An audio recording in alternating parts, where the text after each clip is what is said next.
track all of the presenters. So if 3 weeks from now you go, oh gosh, I saw that presentation, I can't remember who was there, you can always go back and see a history of all the companies that were previously here with my little laser pointer.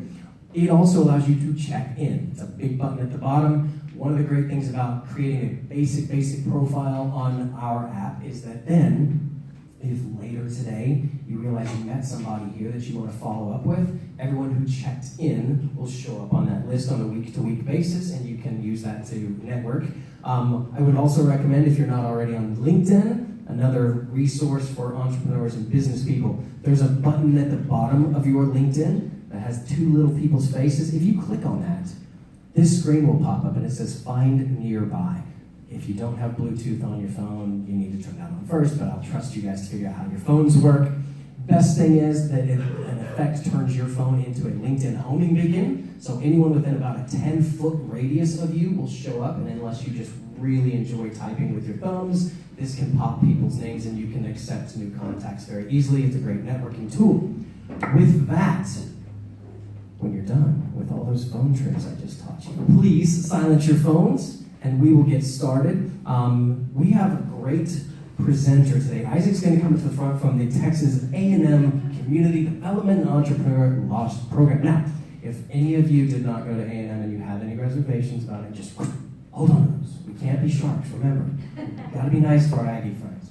So, with that, we have an amazing presentation. Isaac's going to tell us about this wonderful program for 6 minutes, and then we are going to have 20 minutes of Q&A. So without further ado, I will welcome Isaac and his colleague who's staying here with him, Sarek and Isaac. Thank you so much. Appreciate it, guys. Thank you. Howdy. So I just want to start that way. Texas A&M always starts their, when they're introducing the crowd, I say howdy, and then I get a big howdy back. But let's try it one more time. Howdy. Howdy. There we go. So as Carter said, I'm with the Texas A&M Entrepreneurship Law Clinic and the Community Development Clinic, and this is Sarek. And we're also joined by our Dean, Professor Herrera, over there. But we'll get going. So, as an entrepreneur, there's a lot of problems that you face trying to get your company started. There's legalese is confusing. I mean, like big words and what's no sequitur associates and stuff like that. So, this is a problem that you have as an entrepreneur. Also, time is valuable when you're trying to get started up. You don't have a lot of time to deal with legal problems. And if you have a unique idea, you need a unique solution. So, who are we?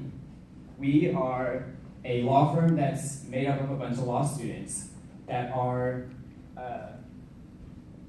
we have a supervising attorney that's in our law firm, and they help us work on entrepreneurs, just the client work, and give us kind of a good a hands-on experience of different work that face entrepreneurs in the community development kind of space. And we offer these services it's a limited range of services for free. And those different services that we do include business formations, business contracts such as confidentiality agreements, non-disclosure agreements, and just kind of general counseling. And there's more that we also do. It just kind of depends, what the issue is. And so you can come in and talk. But we also, the Community Development Clinic, focuses on nonprofit formation and maintenance and landlord-tenant cases and real estate and property issues and community legal education. And these are just what our clinics, the Entrepreneurship Law Clinic and the Community Development Law Clinic do. But we have multiple other clinics at Texas A&M. For example, we have a trademarks clinic. We have a patent law clinic. And those are probably relevant for a lot of the people here. But we also have family law and veterans clinic, and so let me get into show you how to contact us. So this is where you can go.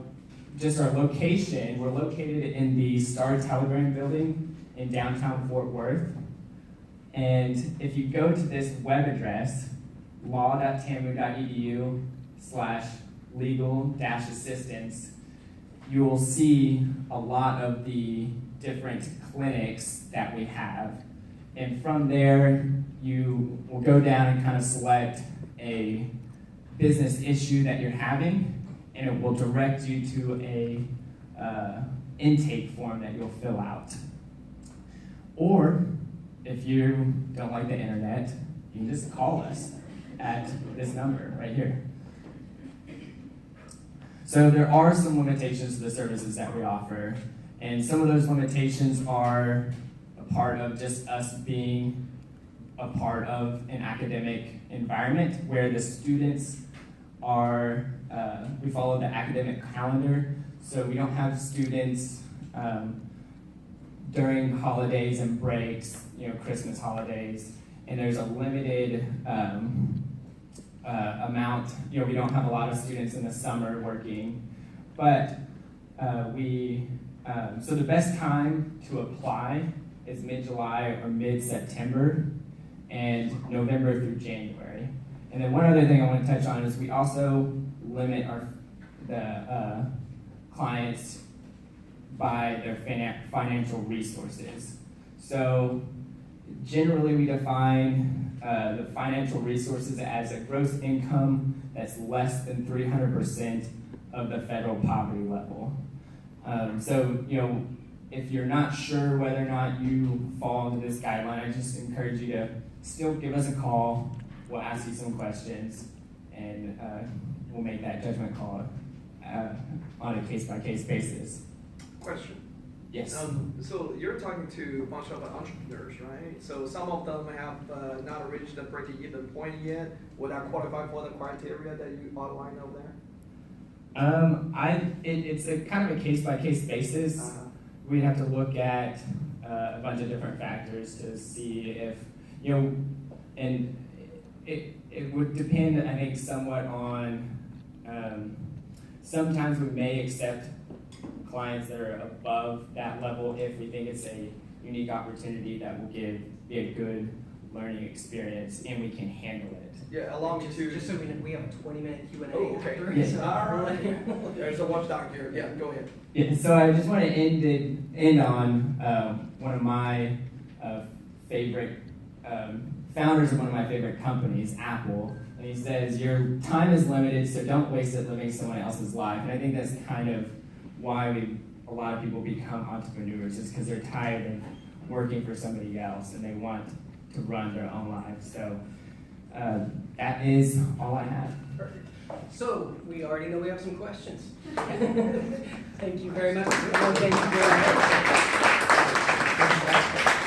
So a follow-up question for Follow-up, but just to clarify, right? So you're talking about a personal AGI or gross income on the W-2 or on their income, or you're talking about the company's revenue level below the 300 of the poverty. I don't know. Yes. Yes. So we will look at your individually and not just the company, because every company has no money in this. Oh, that's a simple answer. So, Gotcha. yeah. Does it include the entire household? Yes. Okay, got it. I mean, the question is, for us, are we, by representing you, taking away business from our graduates? Yeah. That helps. What is the federal poverty level? I believe the federal poverty level is. Depends on how many people are in the It's a household. scale, right? For a Yeah. family Yeah. of four, it's about $75,000. So people have kind of quite a bit. in the back. What is your current reach? Because Texas is a pretty big state. I'm assuming you're staying within state at the moment. But what's your general reach just in terms of cities? I think we mostly service the DFW area. I don't think we have really a geographical restriction that we've imposed on ourselves, but the geographical restriction more, I think, comes on the client because we like to have in-face interviews, and it can be difficult sometimes because the times that students can meet is usually during the day, Monday through Friday. We're definitely staying in Texas because that's where we're licensed. But we're focused, in, like you said, DFW area and Tarrant County. We do have some clients in the College Station area that were mostly nonprofit clients, not just managers. That was the next question. Do you interface with Home Base in College Station a lot, or is this a separate program that's run just out of this campus? This is mostly just a program ran out of the law school and the clinic itself. I think it is maybe advantageous in the future for us to do more with the main campus, but I don't know what that future holds. Yeah, we do some presentations to the, mostly related to intellectual property issue, which is a big need in College Station. What is the process for finding people that you can help and qualifying them? Most of our clients come to us. This is my first semester, a part of the clinic, so I don't know how it's functioned in the past, but I do get a sense that the Dean Herrera is making an effort to get the clinic further out into the community and do a little more outreach so that people are aware of us. And one of those things that we're doing to be more aware is being here today, and just there's a few other community events that we've had students attend. So are there times that you don't have enough people to service, or is there a constant flow? Yeah, it's like right now I'm gearing up to figure out who we're going to help next semester. Okay. And so we have a lot of opportunity right now to help. Maybe people we'll get them ready so that they can be ready to go in mid-January when we start. But this is a good time to apply. If somebody comes to us at the end of April, probably not the best time because we're going to go on our summer break. Answer in the back. Do you know that 1 Million Cups has a Facebook page that you can advertise on? And you can just put it on there for your events. Right. And we would love to have you do that. Right. It's 1 Million Cups Fort Worth. Okay. I'll remember that. And I guess that's also one thing that we're asking for y'all's advice is how can we make ourselves more aware in the community? So if you have any suggestions like that, we're welcome and open to them. I would talk to this gentleman over here. He's our in-house coordinator. Not only is he an organizer of 1 Million Cups, but he also is heavily involved in the Entrepreneur Weekends that's coming up. There may be some opportunities for you guys to get in front of more entrepreneurs if you talk to him as well. Yeah. He's coming over to our class today. Yeah. But yeah, I think that's part of the great. If you consistently post to Facebook, then the community will be aware. Great. So, Thank yeah. you. I also know that you guys have one of the women that comes here a lot is Cheryl from the Rising Tide Initiative. I know they've partnered with the Rising Tide, so there's a lot of different ways, depending on where your own entrepreneurial fingers get to, that you might be able to see these guys and vice versa. Yes? I would also say that co-working spaces. I pointed. Let me give him, and then I'll go back to you one more time. Oh, okay, sorry. What's kind of the ideal stage of an entrepreneur or an early stage startup to kind of come to y'all and get the most benefit?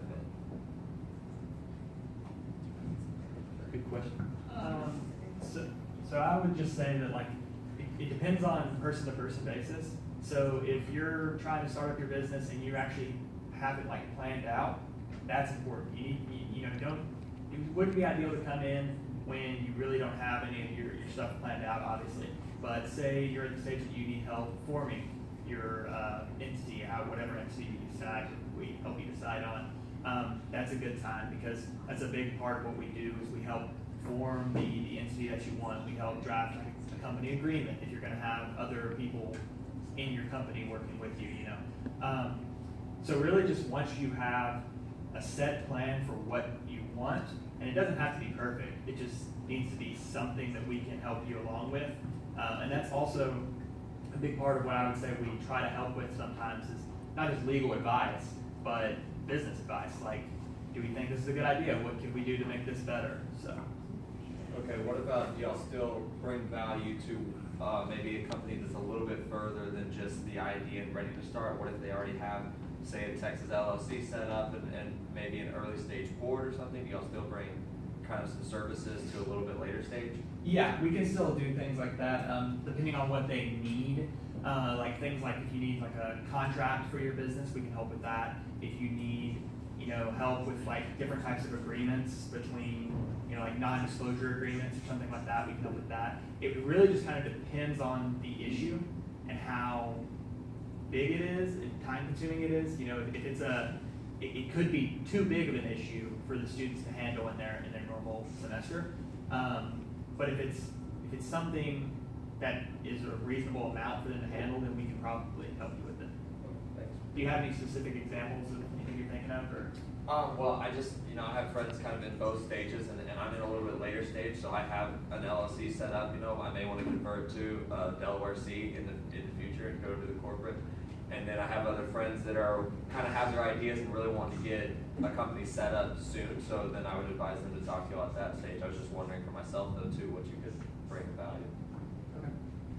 And like I said, we also have other clinics like trademarks and copyrights, which may be more for later developed, or a patent clinic in the spring.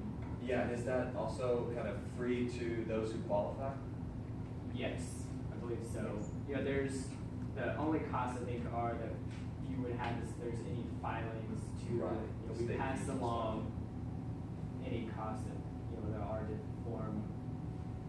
But as far as IP, y'all don't hold anything for Texas A&M or anything like that? We don't let hold. Like IP, like y'all don't, Texas A&M doesn't take part of any of the intellectual property at all? Okay. We have one more in the back.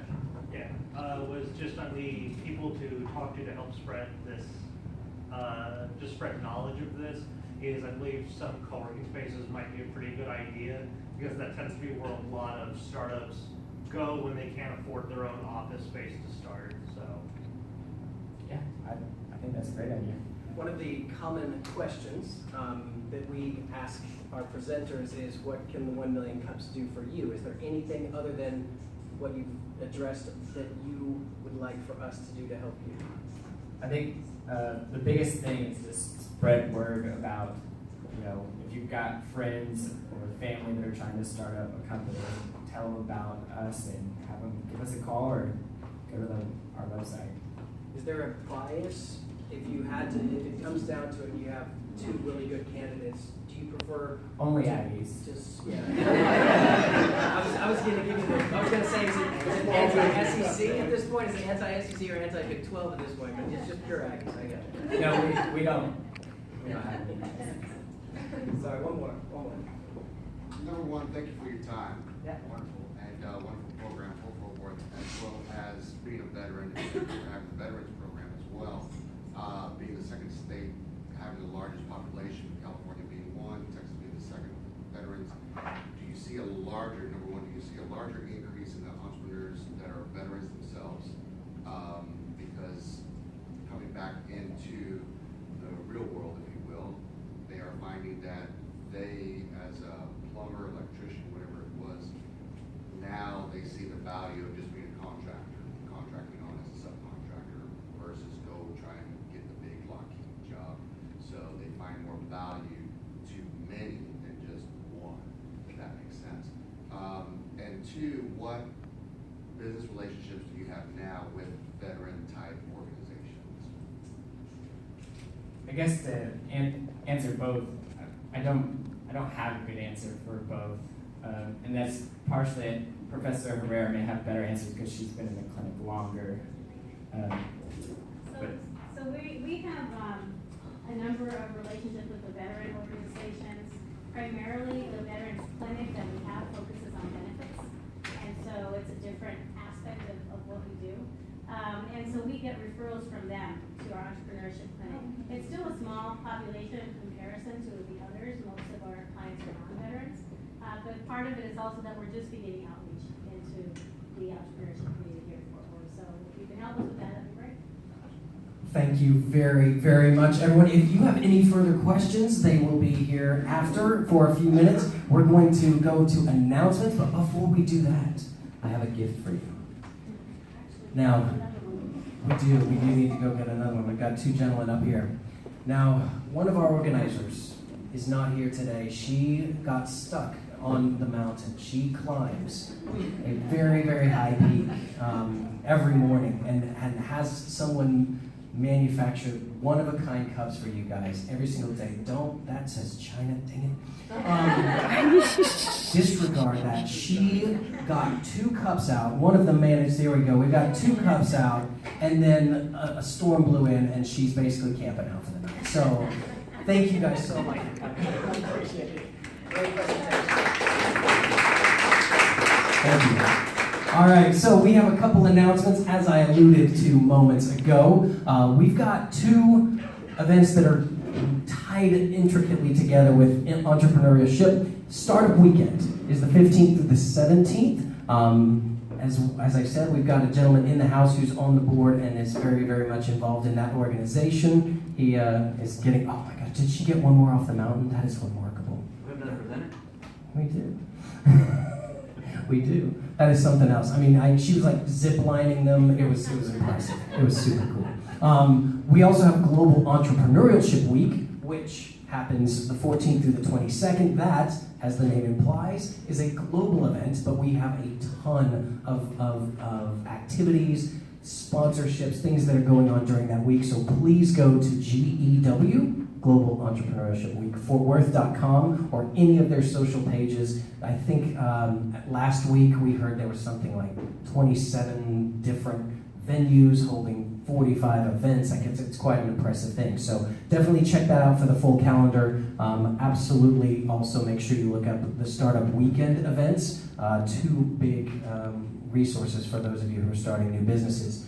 Also, we have a presentation from Sandra Barron, our very own, who's here. As I mentioned, she went up to the mothership and got some great information regarding some plans that 1 Million Cups has to grow the organization and to kind of set the tone for the coming year. So she is going to share that with us. Thank you very much. Thank you. Appreciate it.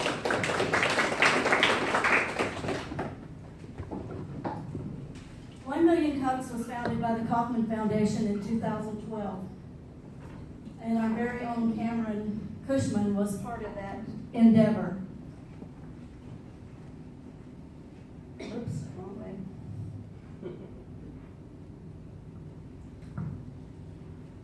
2 weeks ago, well, a couple of months ago, we had an incident here where we had people who were insulted by an individual.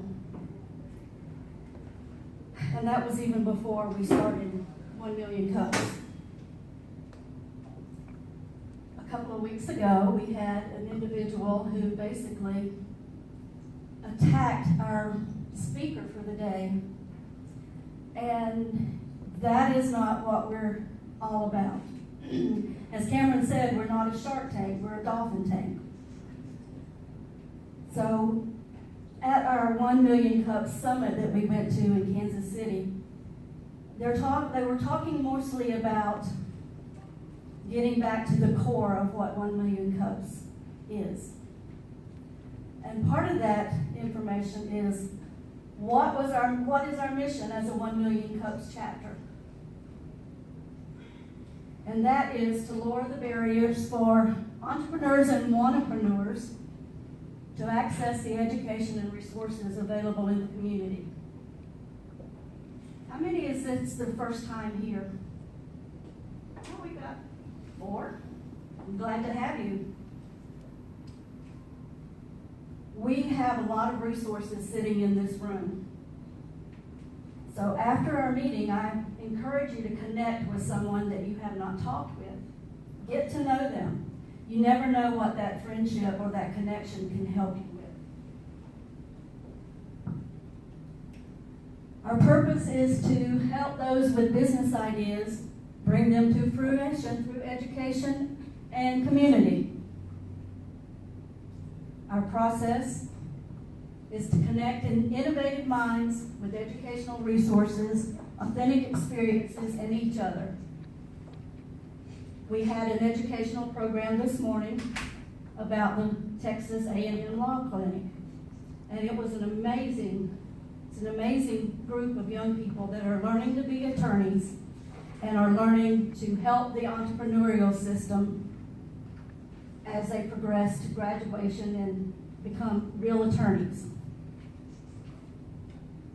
Our result is we have individuals who are driven to get their entrepreneurial idea to work and to elevate entrepreneurs and their ideas. Everybody in here has an idea about something they want to do. Either it's percolating up there and they're not quite ready to talk about it, or they've already got a business and they just need help, and we can give you some guidance toward those people that you need to talk with.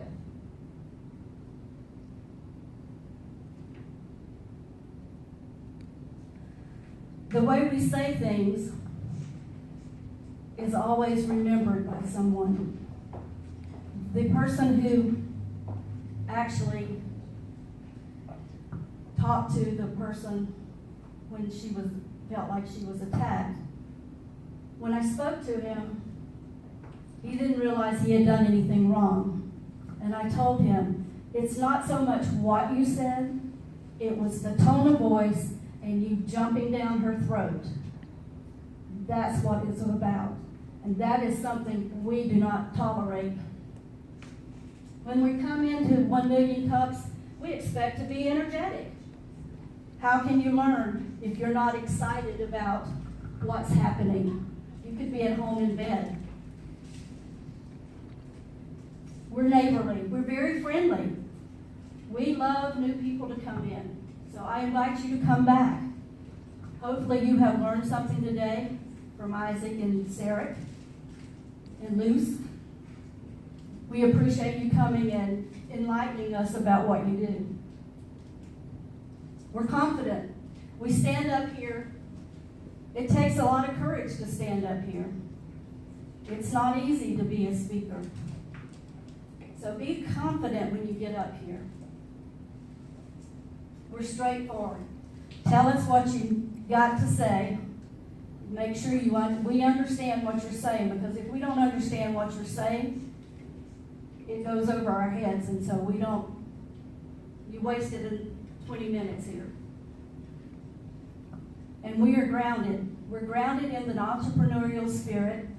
We want people to come here to a safe space, because these are things that we do not do. We're not pushy, overbearing. We're not unprofessional.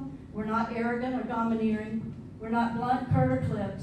And we're not condescending, presumptuous, or obtrusive. But we are energetic. We are neighborly. We are confident. And we are straightforward. And we are grounded. So I challenge you, when you come into 1 Million Cups, remember what the mission is, that we provide a safe space with no barriers for an entrepreneur to come in and speak, and that we will be attentive, we will listen, we will connect with them, and we will have a wonderful 1 Million Cups. Thank you.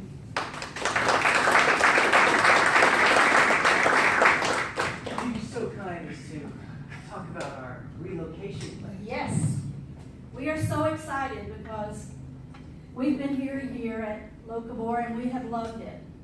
But we're moving, and we're moving over to the Business Assistance Center, right across the road, right across the parking from Cheryl. That will put you in touch with the Business Assistance Program, Small Business, SCORE. Small Business Development Center. Yes. Tech Fort Worth. Tech Fort Worth and Accelerated DFW. We will actually Yes. be meeting in building 600, the Accelerated DFW. We will be moving December the 4th to start off the month of December.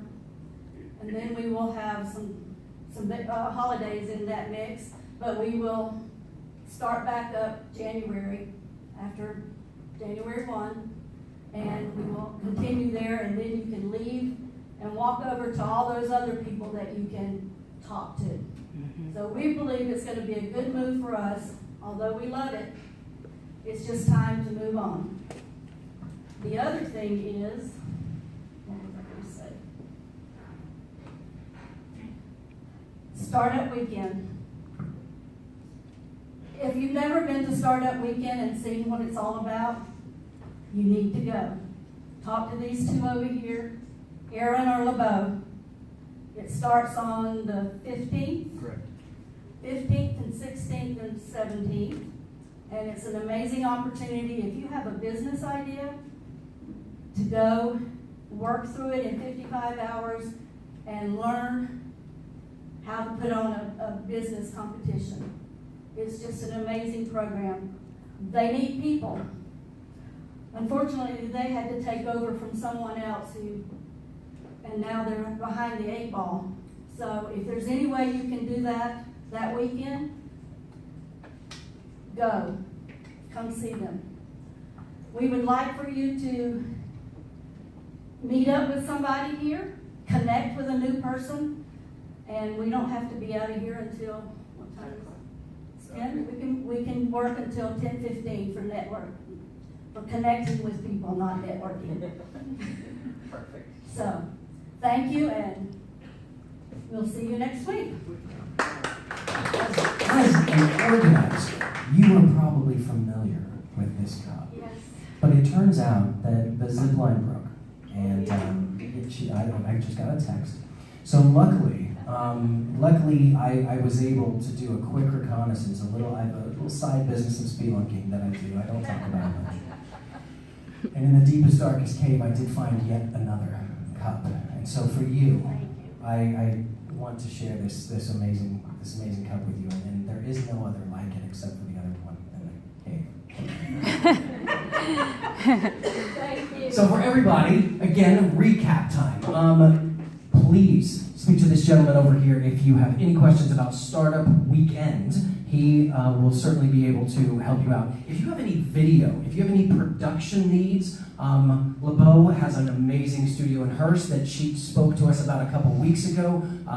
Anything from a descriptor video for your company, something that would describe your products, whatever you may need in the AV world, she's a great resource. Please talk to LeBeau about that. We do have some amazing people in the audience that you may want to connect with as well. And let me thank Texas A&M's law program for coming, clinic for coming today. We really appreciate it. Thank you all for being here, and we will see you next week. Just for your calendar's sake, if I'm doing this correctly, we have a course this week and 2 more in this location. Then Thanksgiving, then we move to our new location. So I will probably be here in the parking lot waving people away on December 4th. But one way or the other, we'll see you guys again this month, and then be prepared for a new experience when we move at the beginning of December. Thank you, everyone.